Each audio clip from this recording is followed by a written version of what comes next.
अ, मुझे लगता है कि मेरे ऊपर बहुत बहुत बड़ी कृपा है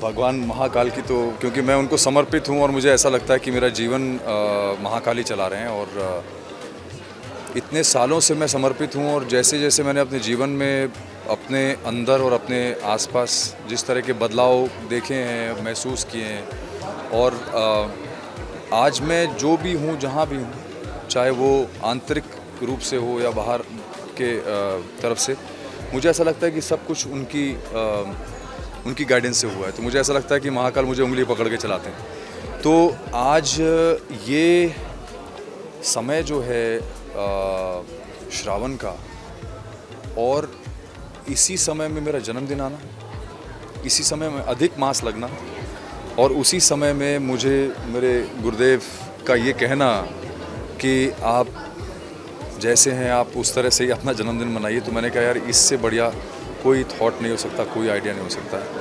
और आज शायद यही महाकाल की ब्लेसिंग है कि मैं ये सब कर पाया हूँ। क्योंकि ये सब करना, जैसे मैंने पहले बोला, ये कोई छोटी चीज़ नहीं है, ये कोई आसान चीज़ नहीं है, ये बहुत बड़ी तपस्या होती है।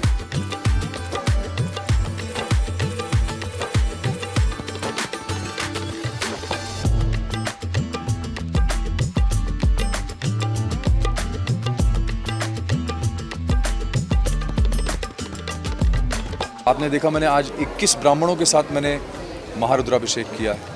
और जब वो लोग जाप कर रहे थे तो वो जाप और उसकी ऊर्जा जो थी वो इतनी ज़्यादा स्ट्रॉन्ग थी कि हर आदमी एकदम मोहित होकर, मुग्ध होकर बैठा हुआ।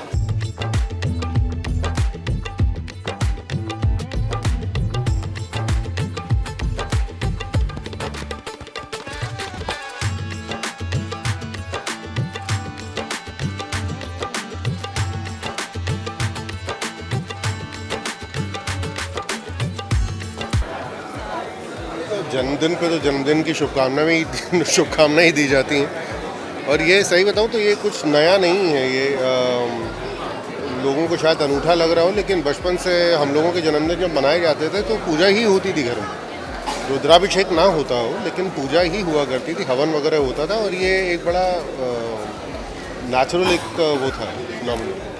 तो हाँ, वो मेरे ख्याल से जो सुधांशु ने किया है उसने सिर्फ वक्त का कांटा जो है वो पीछे घुमाया। So this is just as good as going back to your basics. यार, आई कांट गेट ओवर कि ये कितना सुंदर और कितना भव्य तरीका है जन्मदिन सेलिब्रेट करने का। हम सारे के सारे बचपन से बर्थडे पार्टी सेलिब्रेट करते आए हैं। So we know it's celebration, cake काटना, ये करना, वो करना, ये एक रिचुअल होगा। बर्थडे है तो केक कटेगा, बर्थडे है तो पार्टी होगी, बर्थडे हुए तो बाहर से खाना आएगा, बर्थडे है तो ये होगा, वो होगा।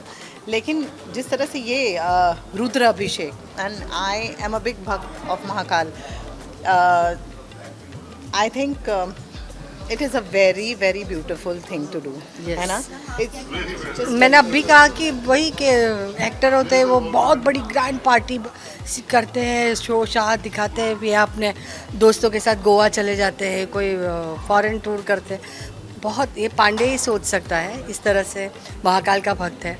हाँ, इतना अच्छा विचार दिमाग में आना कि नहीं, बर्थडे में इस तरह से मनाऊंगा।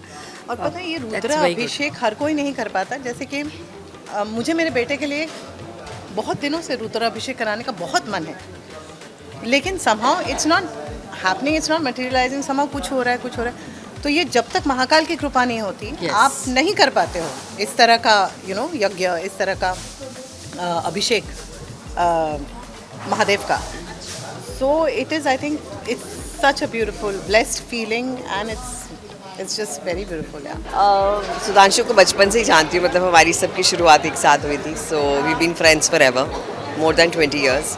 और जर्नी साथ साथ रही, कभी आगे कभी पीछे। तो बर्थडे हमेशा साथ में रहे हमारे, और इतना अच्छा लग रहा है कि बिल्कुल इस खूबसूरत तरह से अपना बर्थडे मनाना, ये महाकाल का महायज्ञ करना, I think is beautiful. And एक अलग तरह की फीलिंग आ रही है और एक अच्छी खुशी। It's really nice. Rather than party तो हम हर वक्त करते हैं, ये अलग तरह की पार्टी है। और God bless him and God bless everyone, and it's beautiful.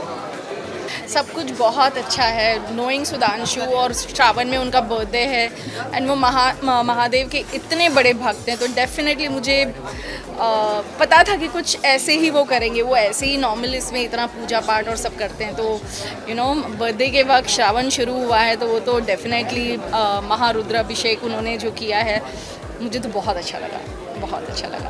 इतने टाइम तक काम करते करते इट इज़ लाजमी कि लोगों के बीच में कभी कभी कुछ अरे नहीं सीन को लेकर ही कुछ कभी कभी हो जाता है, अनबन जैसे थोड़ा बहुत हो जाता है। तो जब आप एक यज्ञ के लिए एक साथ आते हो तो वो सारी जो छोटी छोटी दरारें वो भी सारी मिट के एकदम जुड़ के वो सब स्वाहा हो जाती है। सारा जो नेगेटिविटी है उसे स्वाहा कर दो, बस पॉजिटिविटी फिर से एक नई लेकर शुरुआत। शो में आगे बढ़ो। एंड फिर से दैट एक इज़ नई वन ऑफ मेन थिंग्स जो राजन जी के यहाँ पर सीखा है। मैं आप सबसे मेरे ख्याल से यही प्रार्थना रहेगी कि आप सभी लोग अपने धर्म को अपनाएं और अपने बच्चों को भी। मुझे लगता है हमें अपने आजकल सोशल मीडिया के टाइम में जब पेशेंस इतना हो चुका है, जहाँ हम लोग इंस्टाग्राम पे भी सिर्फ 60 सेकंड के अंडर की परमिशन होती है कि उतना ही डाल सकते हैं, तो पेशेंस और वो सब चीज़ें इतनी कम हो चुकी हैं, शॉर्टकट्स इतने बड़े हो चुके हैं।